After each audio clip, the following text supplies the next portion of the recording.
ఇప్పుడు speed news చూద్దాం.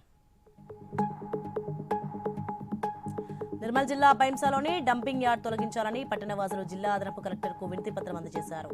కమలాపూర్ గుట్టకు ఆనుకొని ఉన్న డంపింగ్ యార్డ్తో రైతులకు హనుమాన్ టెంపుల్కు వెళ్లే భక్తులు ఇబ్బందికి గురవుతున్నారని తెలిపారు.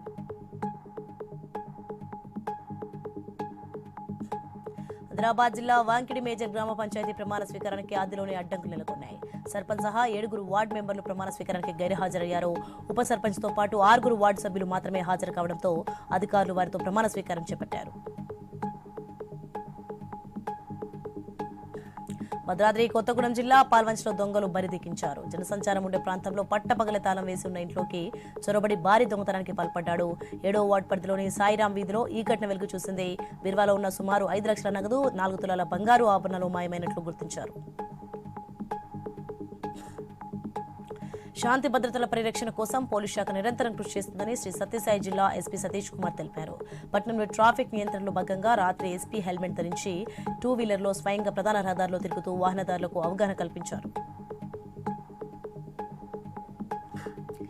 ఈ నెల 16న టంగుటూరులో జరిగిన హత్యని పోలీసులు ఛేదించారు. కోచిపూడికి చెందిన రమణయ్యను, చాకిరాలకు చెందిన 7 కొండలు హత్య చేసినట్లు గుర్తించి అరెస్ట్ చేసినట్లు డీఎస్పీ శ్రీనివాసరావు తెలిపారు.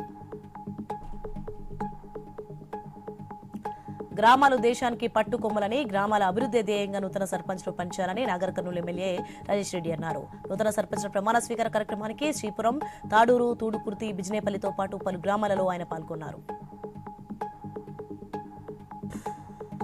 శ్రీ సత్యసాయి జిల్లా కదిరి నియోజకవర్గ పరిధిలోని లబ్ధిదారులకు ఎమ్మెల్యే కందికుంట వెంకటప్రసాద్ సీఎం సహాయ నిధి చెక్లను పంపిణీ చేశారు. కూటమి ప్రభుత్వం అధికారంలోకి వచ్చిన తర్వాత పేదల ఆరోగ్యంపై సీఎం చంద్రబాబు ప్రత్యేక శ్రద్ధ పెట్టి నిధులు విడుదల చేస్తున్నారని తెలిపారు. రాష్ట్రంలో ప్రతిరోజు సుమారు 20 లక్షల మంది పిల్లలకు అన్నపూర్ణ ద్వారా మధ్యాహ్న భోజనం అందిస్తున్నామని మంత్రి కొండా సురేఖ అన్నారు. వరంగల్ నగరంలోని ఏనుమాములలో ఇస్కాన్ ఫౌండేషన్ ఆధ్వర్యంలో ఏర్పాటు చేసిన అత్యాధునిక వంటగదిని మంత్రి ప్రారంభించారు. కొమరంభీం ఆసిఫాబాద్ జిల్లా గుండాల గ్రామంలో వాటర్ ట్యాంక్ క్రింద తడకల గుడిసెలో గ్రామ పంచాయతీ కార్యాలయం నిర్వహిస్తున్నారు. పంచాయతీ కార్యాలయం లేక ప్రజలు ఇబ్బందులు పడుతున్నామని ప్రభుత్వం వెంటనే స్పందించి నూతన పంచాయతీ కార్యాలయాన్ని నిర్మించాలని కోరుతున్నారు. నాగర్ కర్నూలు జిల్లా మన్ననూరు గ్రామ పంచాయతీ కార్యాలయంలో నూతనంగా ఎన్నికైన సర్పంచ్, ఉప సర్పంచ్, గ్రామంలోని మొత్తం 14 వార్డుల సభ్యులు పదవీ ప్రమాణ స్వీకారం చేయడం జరిగింది. తమపై నమ్మకంతో గ్రామ పాలన పగ్గాలు అందించిన ప్రజలకు నూతన సర్పంచ్ మంజుల రాజారాం కృతజ్ఞతలు తెలిపారు. అన్నమయ్య జిల్లాలో ఏసీబీకి అవినీతి చేపచిక్కింది. రాయచోటి వై జంక్షన్ శివాలయం వద్ద రైతు నుంచి 15,000 లంచం తీసుకుంటుండగా ఏపీ ఎస్పీడీసీఎల్ ఇంజనీర్ సతీమూర్తితో పాటు కార్ డ్రైవర్ను అదుపులోకి తీసుకున్నట్లు ఏసీబీ డీఎస్పీ సీతారామరావు తెలిపారు. బంగ్లాదేశ్లో హత్య చేయబడ్డ వ్యక్తికి నిరసన తెలుపుతూ నిజామాబాద్ జిల్లా బడా భీమ్గల్లో యువకులు బంగ్లాదేశ్ చిత్రపటాన్ని దగ్ధం చేశారు. హిందువులందరూ క్యాండిల్ ర్యాలీలో పాల్గొని దీపుకు నివాళులర్పించారు.